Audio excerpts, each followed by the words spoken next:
Гледате Дневникот на Сител. Во студиото со вас Валентин Николовски.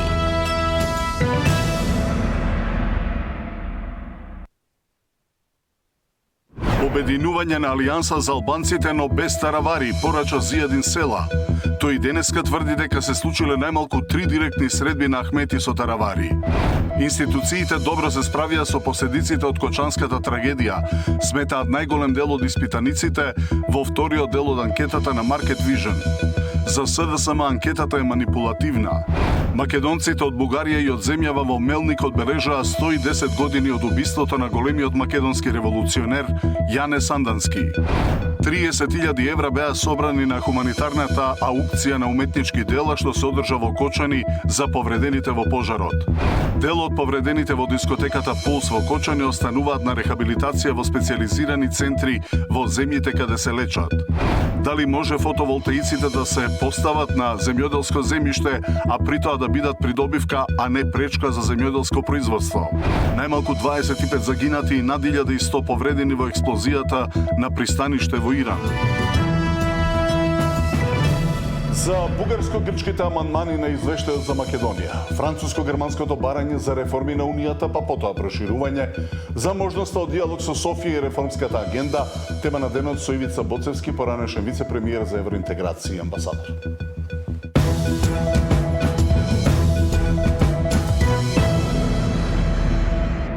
Обединување на Алијанса за албанците, но без таравари, порача Зијадин Села, кој денеска тврди дека се случиле најмалку 3 директни средби на Ахмети со таравари. Во пресрет на средбата на премиерот со министерот за здравство, најавена по првомајскиот празник, владеачката ВМРО ДПМН одржа состанок на Централниот комитет. Мицкоски информирал дека продолжуваат испитувањата и мерењата на јавното мислење на кандидатите на ВМРО ДПМН, кои покажуваат неколкукратна предност пред политичките конкуренти, но и дека треба да исполната одговорноста на преземена од ветувањата пред граѓаните. Таравари да поднесе оставка, членството повторно да се врати во старите редови. Села прифаќа обединување на албанскиот блок, но само ако неговиот опонент не е дел од таа коалиција. Јасно не одговори дали доколку таравари се испазари со Ахмети, тој би останал во Европскиот фронт, но потврди дека не само комуникација, туку се случили најмалку 3 средби помеѓу Ахмети и таравари. Како прво, нема мене таравари во кој дом и во која врата мене да ми кани, бидејќи тој дом и таа врата е моја, тој нема ни дом ни врата. Треба едно јавно извинение од негова страна, а извинувањето на политичарот е оставката. За да не може повеќе да направи лош. Имаме став од кога ќе има предлог дека некој сака да се приклучи кон Европскиот фронт. Членството на Алијансата треба што побрзо да се врати. Тие што заминале кај таравари, треба што побрзо да се вратат. Од мала речица молчат за можните комбинатури кај таравари, но велате загрижени биле од погрешниот правец на владата во евроинтеграциите. Бараат двојни избори на есен. По клучните прашања од стратешки интерес, власта се соочува со целосен пораз на приоритетите кои самата ги представи како државен интерес, што несомнено треба да резултира со предвремени парламентарни избори. За изборно соочување подготвени и во вреди, и без таравари се убедени дека уживаат поголема доверба кај албанскиот електорат. Влене на власт за да ја спроведе промената за која албанците гласно бараат и нема да застане, се додека секој албанец не се почувствува слободен, рамноправен и достоинствен во својата земја. Во октомври на локалните избори, Влен ке победи во сите албански општини. А во пресрет на средбата Мицкоски таравари, владеачката партија испреќа порека дека владата е стабилна. Највисоките органи на партијата со став дека општинските комитети се мотивирани и се очекува огромна победа на изборите. Председателот Мицкоски информираше исто така дека во идниот период продолжуваат испитувањата и мерењата на јавното мислење за кандидатите на ВМРО ДПМН, кои покажуваат неколкукратна предност пред политичките конкуренти, но и дека треба да се исполни одговорноста на преземените ветувања пред граѓаните.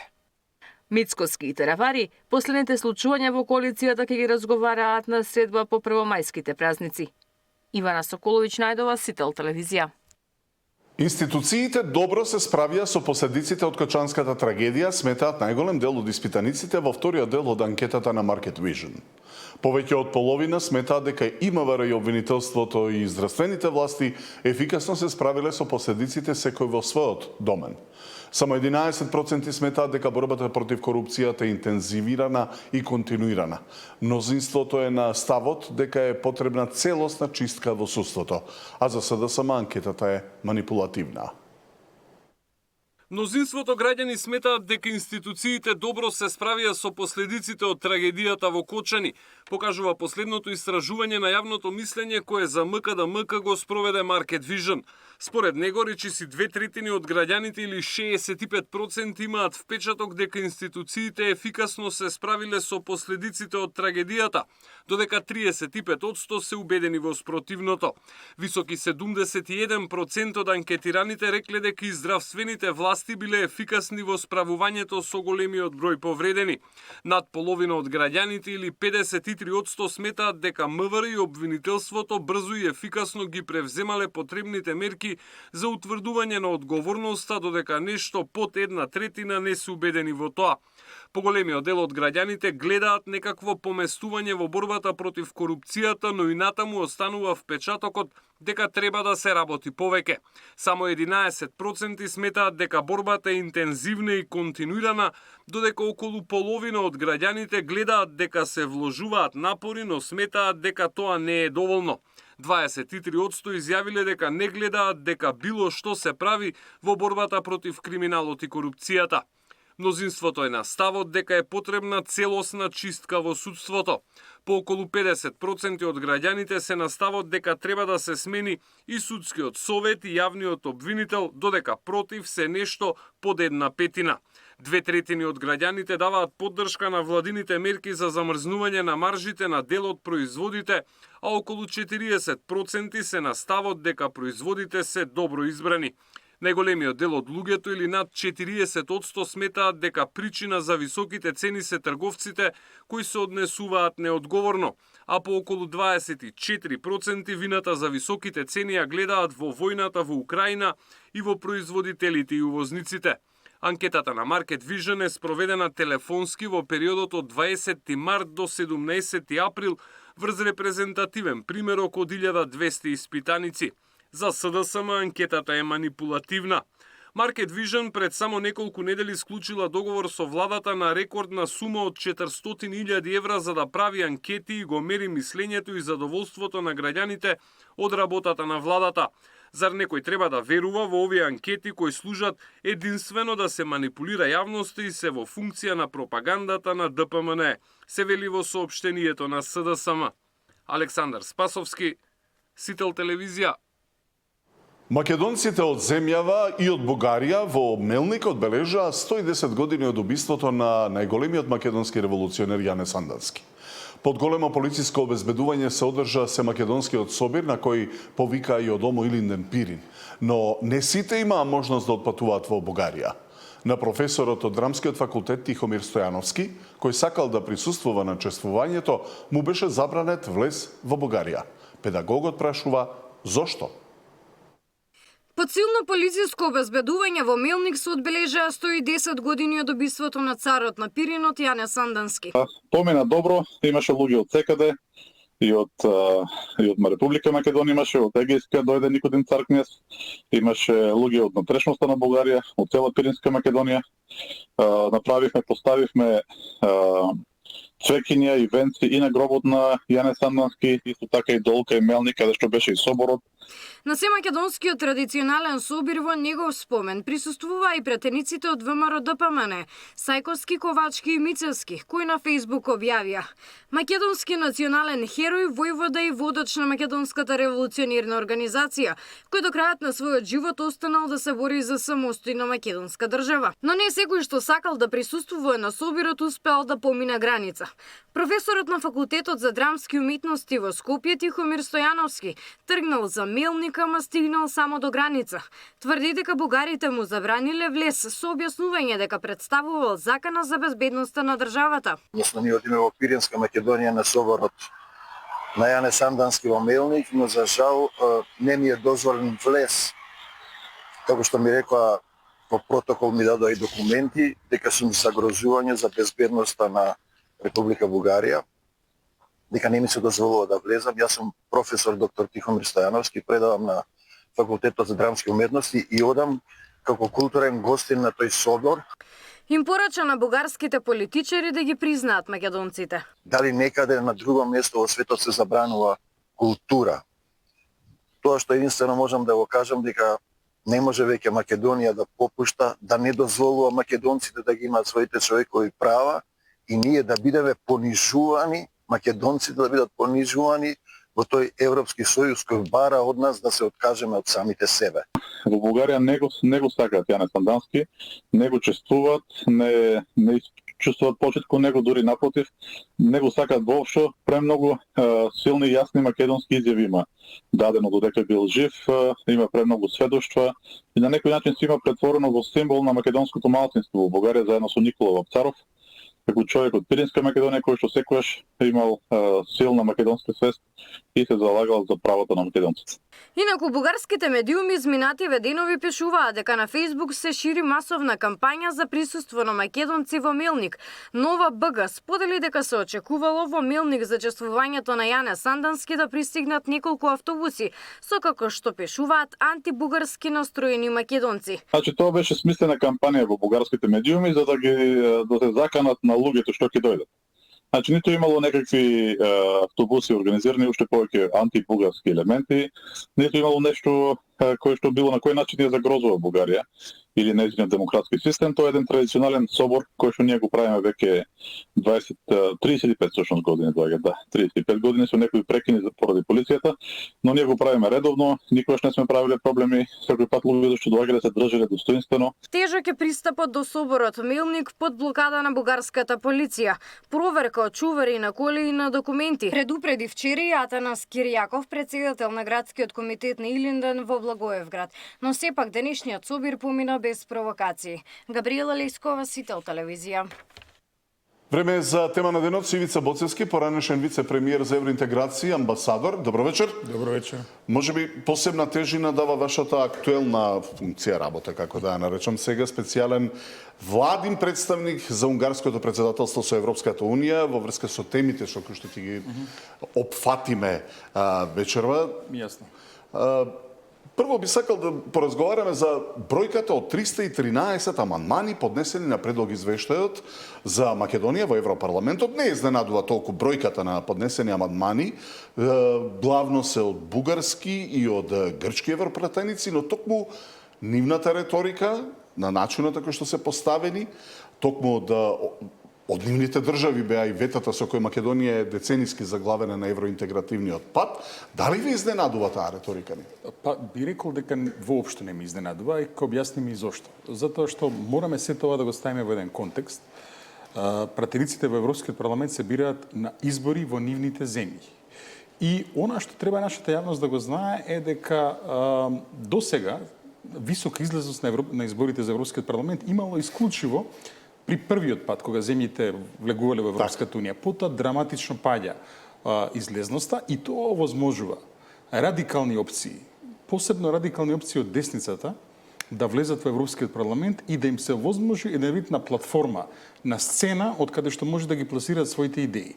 Често се случува и партии кои што воопшто не можат да дојдат до еден пратеник во своите национални собранија да имаат застапеност во Европскиот парламент.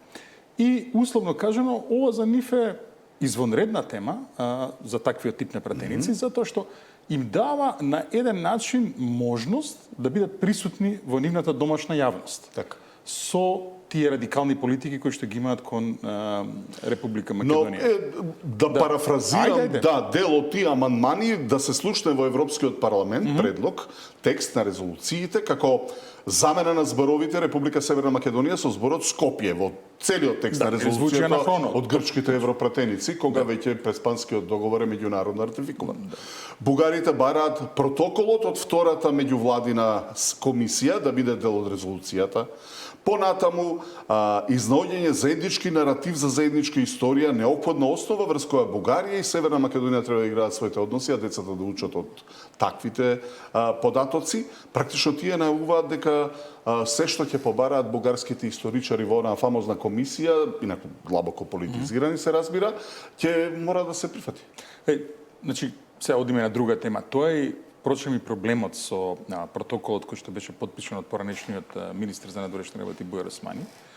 Односно, Бугарија, за жал, ја разбира таа комисија како комисија за видоизменување на македонската историја и видоизменување на составот на учебниците кои што се користи во македонскиот образовен систем. Односно, задача на таа комисија е, според тоа како членовите на комисијата од бугарска страна тоа го толкуваат, е буквално Македонија да прифати дека бугарскиот историски наратив е и македонски историски наратив до 44.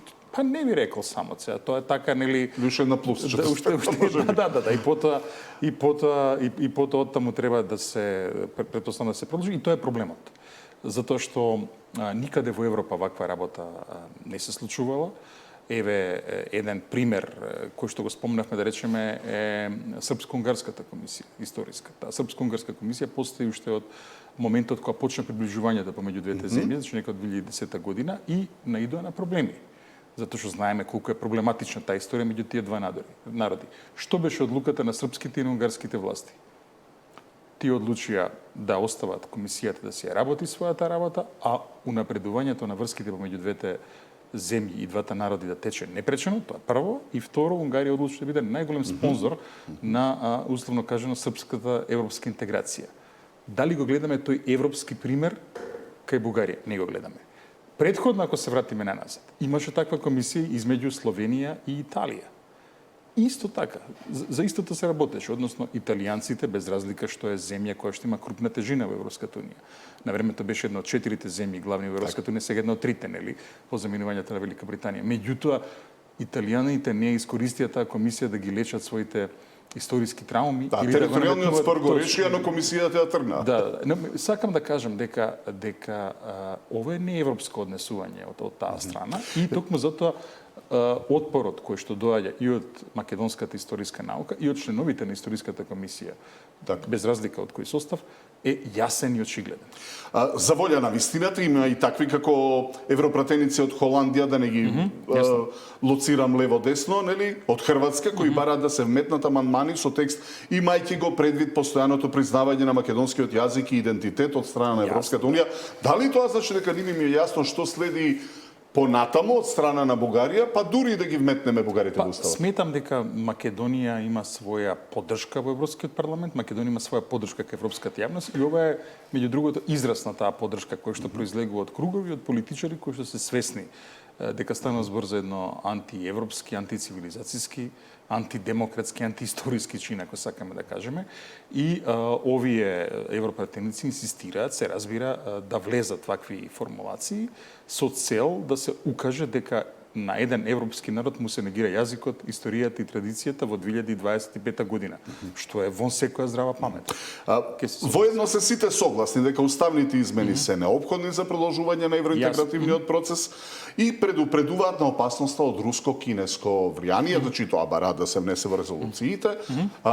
Дали повторна ЕУ е дволична? Украина со сите проблеми е кандидат за членство, Македонија шампион за Западен Балкан, како што не нарекуваат, исто така кандидат. И може да остане зад Украина? Сме го зборувале ова неколку пати, значи еден познат балкански политичар дури даде една изјава на кој му е до морал нека оди во манастир, нека не оди во политика, така што за жал дволичните игри се израз на секоја политика. Значи не постои супер морална политика дури ни во Европа, за жал. Така што мора да разбереме дека Македонија се соочува со, се разбира една мала држава, моралот и орудие, меѓународното право и орудие, и ние тоа го користиме. Но во однос на тоа прашање, за жал, постои една голема опасност во моментот, значи украинската апликација да се третира низ една геополитичка призма, додека целиот Западен Балкан, вклучително и Македонија, да се третира на еден поинаков начин. Што значи тоа практично? Па тоа практично би значило дека Украина би била ставена на една брза трака кон Европската унија, додека Западниот Балкан ќе си оди се уште во локален воз кој што едноставно нема крај на процесот. Сега, Спротив ова решение е клубот на, би го нарекол, на држави кои што се поддржувачи на Западниот Балкан во Европската Унија. Тој круг можеме да го нацртаме слободно. Значи станува збор за Унгарија, Словачка, Австрија, Словенија, Хрватска и од големите земји тука би ја броили и Италија. Значи ова се државите во Европската Унија кои што велат дека не е возможно да продолжи овој москавичен пат на Украина кон Европската Унија, без при тоа се разбира и Западниот Балкан да биде придвижен кон Унијата, да се разбереме, никој на Западниот Балкан не се противи, нели, на украинското, на молдавското членство, апсолутно во секој аспект. Меѓутоа, не сме да се заборави ова и имавме некои апсурдни одлуки, например, еве одлуката да речеме паневропскиот роаминг да се прошири. Знаете дека во Европската Унија секој повик на мобилен телефон е локален. Значи вие кога се јавувате да речеме од Стокхолм кон Лисабон, тоа е кога да се јавувате од Скопје до Неготино. Значи нели трошоците се занимар не постојат практично. И сега тој паневропски роаминг треба да се прошири кон Украина во октомври и кон ова одлука повторно вие земјите забелешка. Забелешката е принципијална затоа што да се потсетиме во 2008 година сите министри за телекомуникација од целиот Западен Балкан подпиша едно писмо со кое што барате Европската комисија тоа да се прошири на Западниот Балкан. Од 2008 година, колку е тоа да пресметаме 17 години? Да, до сега беше еднаш намален, само ми се чини или два прави пати. анализа. Да. Анализа колку е ова исплатливо.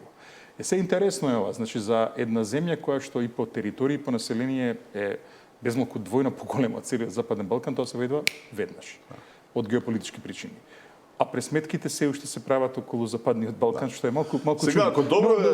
да се вратиме на оваа тема. Значи, во моментов сметам дека потребна една солидарна акција на сите земји од Западниот Балкан, солидарна акција на целиот регион, кој што ќе ги предочи овие работи пред Европската комисија, едно заедничко писмо на претседателите на премиерите, на министрите за надворешни работи, кој што ќе укаже дека некои работи не. Ако добро ја разбирам, тоа значи Украина би отворила и затворила поглавја експресно, како што велите. Па колку што без оглед што не располага со територија. Во најдоброто сценарио за Украина, тие уште во рамките на полското претседателство би ги отвориле, би ги започнале преговорите со првиот кластер кој што за Македонија да отворен е започнат, а до крајот на данското претседателство би ги отвориле сите 6 кластери. Значи нешто што да речеме од Балканот го има само Црна Гора во моментов.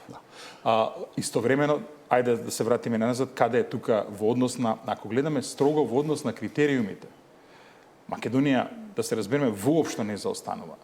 Ни во однос на Црна Гора, која што формално нели е пред Македонија во однос на отворањето на преговорите така натаму, ни во однос на Србија, најмалку во однос на Албанија која што тука што ги започна преговорите. Значи, за Македонија овој пат започна одамна.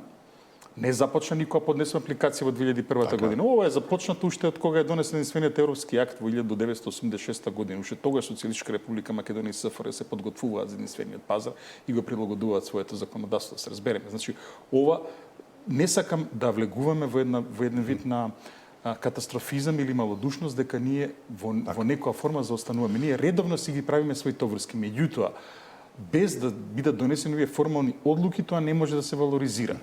Колку може да е пречка и колку е остварливо всушност германско-француското барање за реформа на Унијата пред новото проширување, нели? Дали сите кандидати ќе бидат ставени на стендбај или ќе има вакви исклучоци како Украина? Па Европската Унија уште од која е формирана, постојано води ваква дебата. Дали да се реформира па да се проширува, колку да се реформира. Постојано и се реформира и се проширува, нели? Проблемот е што имаме еден вид на големо кочење после приемот на Хрватска во Европската комисија, односно ако гледаме наназад, просто како да не постоела Европска комисија која што барем малку не ја подпроширила Европската Унија. Сега имаме безмалку две европски комисии кои што нема проширување. И тоа загрижува. Загрижува од многу аспекти. Ако чекаме ние да се реформира Унијата, тогаш тоа е сериозен проблем, затоа што да се видоизменат правилата за укинување на консензусот, потребен е консензус. Кој ќе се откаже од тоа? Така што се отвараат шанси токму околу оваа геополитиката. Геополитиката веројатно подразбираме и мировен договор во Украина и така натаму, тоа треба да значи не само пат за Украина, но за Западниот Балкан. Оне датум 2030 е некако остварлив за целиот Западен Балкан? Значи, околу 2030 година има две школи на размислување, ако можеме да така кажем. Едната школа на размислување е што се случува кога европските функционери зборуваат, да речеме вака како со тебе, пред телевизија, пред јавноста, кај што се снимаат камерите и така натаму, тогаш сите сме насмејани и сите велиме дека 2030 година е реализирлива. Меѓутоа проблемот е што зад затворени врати се слушаат и други разговори, односно се слушаат разговори дека Европската унија можеби не треба да биде проширена, може треба да се наоѓаат некои други начини за опфат на овие земји. Сега тоа малку не иде во согласно со ова што го прочитавме од резолуцијата, која што повикува на ширење на некакво си руско, кинеско и други влијанија од азиски земји, африкански земји, не знам од каде, во Западниот Балкан. Значи, најдобар начин да се спречи било какво влијание во Западниот Балкан е целосна интеграција на Западниот Балкан. Се вратиме на основниот проблем. Софија не сака билатерална комуникација за решавање на проблемот, потврди министерот Муцунски. Денеска и следните денови во Софија е во Бугарија Антонио Кошта, значи председател на Европскиот совет, најмоќното, највисокото тело на ЕУ, меѓу темите и проширувањето. Има ли тој моќ да издействува, дали е делегиран да издействува отворање на поглавјата со позиции блиски до тие на македонската влада? Она што мора да го кажеме е дека Антонио Кошта како председател, председавач, да го наречеме, на Советот на Европската Унија, едно големо освежување, прво затоа што тој бил премиер на една значајна земја, Португалија сепак една значајна земја и има една убава геостратегиска визура, од друга страна е многу практичен политичар кој што и покрај тоа што доаѓа од социјалистички, левичарски корени, нема проблем да дискутира со било кого. Она што знаме дека и премиерот имаше состанок со него, каде што ги изложи нашите проблеми, а не е прв пат Антонио Кошта или Коста, се зависи која транскрипција ќе прифатиме, да го покрене ова прашање и пред Бугарија. Јас сум убеден дека токму затоа што неговата функција е онаа функција каде што геополитиката доаѓа до полн израз, тој ќе остави ова на маса во Софија. И мислам дека таму ќе имаат малку и проблем да му објаснат зошто и понатаму инсистираат на ветото во услови кога е очигледно и кога е јасно дека во Европа е бесна една војна и дека Европската унија има и некои други проекти кои ќе стојат на располагање. Сега, ќе биде после интересно да слушнеме кој бил повратниот одговор. Аз убеден сум дека Кошта тоа ќе пренесе и до премиерот, а неговиот кабинет сега ќе стигне до македонска дипломатија што се зборувало во Софија. Главниот хрватски преговарачи претходно па и сега, овој пат директно пред пратениците кажа дека без национален консензус нема постигнување резултати во евроинтегративниот пат. Може ли е таков консенсус со оглед на диаметрално спротивставени ставови на власта? Сега да се разбереме, ајде сега, околу која не за желбата. Да. Зашто? Зборуваме за конкретниот проблем, за преземената одршка пред Европската унија. Тука малку и дробњак некои работи настапува условно кажано на памет, затоа што во Македонија, во која точка поврзана со европското законодавство во Македонија нема консензус. Која точка реална поврзана што е со она што е слово на европската интеграција, кај нас нема консензус. Зашто ние се противиме? За некој што си го запишавме сами во преговарачката рамка. Се противиме за некоја директива за телекомуникации, некоја директива за енергетика, некоја директива, не знам, за рибарство. Значи, во Македонија апсолутен е консензусот околу овие прашања. Каде се руши консензусот во Македонија? Се руши консензусот кога кон Македонија се изложуваат барања кои што целосно отстапуваат не само од словото на европската интеграција, туку и од духот на европската интеграција. Значи, земјите од самото основање на Европската унија па наога, значи, токму затоа што се очува со некои своји историски трауми, направија огромни чекори да излезат од тоа, од таа малодушност, од тој, како да го наречам, тој еден беден, ситен национализам и затоа што знаеме што носи тоа со себе. За жал, тоа не беше случај на југот на Балканот, кога имавме еден нов 20 годишно така што пак да се разбереме, апсолутен, значи никој не го руши. Ја до сега не сум видел политичка сила во Македонија која што го руши консензусот врзан со европската интеграција. Има една, но небитна во моментот. За крај. Не, зборам околу европската интеграција линиско. А околу ова друго. За крај, кратко ве молам, реформската агенда воведена од ЕУ, засилена со 750 милиони евра за Македонија за следните години, дали според вас е морковот за уставни? Не, затоа што се однесува за целиот регион, не се однесува само за нас. Значи, нешто што се однесува целиот регион секако дека не е. Ако имаме некоја специјална мерка која што излегува нели од сето ова, тоа што се нуди реформската агенда за Македонија се нуди за целиот Западен Балкан, како тогаш тоа било морков за уставни измени. Мислам погрешно толкувањето ако толкуваме така. Тоа е пакет што е понуден целиот Западен Балкан. И тука да немаме дилеми, секогаш Македонија која се соочува со една реална, добро дефинирана листа на барања кои што треба да ги направи, кои што се опипливи и кои што се мерливи, Македонија секогаш е прва во регионот. Дури и кога тука биле Хрватска и Словенија, да се разбереме. Меѓутоа, проблемот е кога станува збор за немерливи работи и кога станува збор за политика која што за жал има и своја отровна компонента. Отровна во смисла, како што реков, на тој ситен балкански империализам, на тој ситен балкански некој неонационализам. Ивица Боцевски, гостин во тема на денот. Благодарам. Благодарам. 30.000 евра беа собрани на хуманитарната аукција на уметнички дела што се одржа во Кочани за повредените во пожарот. Дел од повредените во дискотеката Пулс во Кочани остануваат на рехабилитација во специјализирани центри во земјите каде се лечат.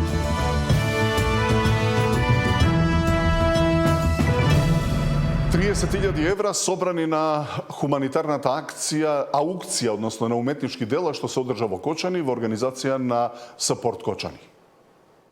Во организација на граѓанската иницијатива Сапорт Кочани, синоќа во Центарот за култура Бели Мугри се одржа хуманитарна аукција. На аукцијата беа изложени 60 уметнички дела од вкупно 140 понудени. Од Сапорт Кочани информираа дека се собрани над 1,8 милиони денари или околу 30.000 евра, средства кои ќе бидат распределени за помош на сите засегнати од трагедијата во дискотеката Пулс. Никогаш да не се соберевме да собираме финансиски средства за да помогнеме на ваков начин. Камо уметноста, сликарството да не споеше на поинаков начин. Но секоја подадена рака во овој хуман настан за нас значише многу. Благодарение на сите, волонтерите и учениците од школата за цртани и сликани волонтерите кои се вклучија во организацијата, настанот дојде до степен на сериозност и мислам дека ова е само почеток на еден пат на собирање на средства кои што долгорочно ќе им се потребни на сите засегнати од овој пожар. Процесот беше динамичен, со повеќе кратно надавање за најголемиот број дела, а за дел од нив беа понудени и по неколку десетици илјади денари. На настанот присуствуваа председателката Гордана Силјановска-Давкова, како и бројни стопанственици, уметници и граѓани. Во знак на почит кон загинатите, на 4 мај ќе се одржи велосипедска тура по стариот пат од Кочани до Штип и назад, во должина од 62 километри, колку што млади животи згаснаа како последица на пожарот на 16 март. За Сител, Трајан Ристовски. Дел од повредените во дискотеката Пулс во Кочани остануваат на рехабилитација во специјализираните центри и тоа во земјите каде се лечат. Двајца повредени од трагедијата во Кочани кои беа на лекување во Литванија и Словенија продолжија со рехабилитација во специјализирани центри во истите земји. Посебни вежби и терапии добиваат и уште неколку пациенти во болници во странство каде се хоспитализирани повеќе од 1 месец. Оние пак кои се враќаат дома. Во отпускните листи имаат препораки и совети од лекарите на што треба да внимаваат и како да не дојде до влошување на состојбата. Тука се више англичаните дојдени и ја прават таа одлука на здравствените работници кај нас. Инаку од разговора што го имаме секојдневно со докторите од клиниките кај се нашите пациенти, укажуваат на тоа дека ќе можат пациентите да се вратат до нормална активност, нормално со тоа што ќе треба да припазуваат на влијанието на сонцето, значи ќе треба да се намашкани со фактор да имаат или да бидат на долги ракави, да не се изложени премногу денемно на сонце и така зависи од степенот на изгореност на секој пациент, нели? Англиските експерти не само што ги обучуваат македонските доктори за постапките кај пациенти со изгореници, туку и колку може да трае рехабилитацијата кај дел од повредените. Некои ќе бидат подлежни на тие методи и до 2 години. Освен во странство, како што веќе објавивме, 2 пациенти се на рехабилитација во клиниката за физикална медицина. Во моментот на лекување во странство има 32 пациенти, а за утре има најави за враќање на 2 кои беа во Бугарија. Во трагедијата во Кочани животот го загубија 62 лица, а околу 200 беа повредени. Повеќе од 100 беа испратени на лекување во 22 европски земји. Сања Димитровска, Сител телевизија.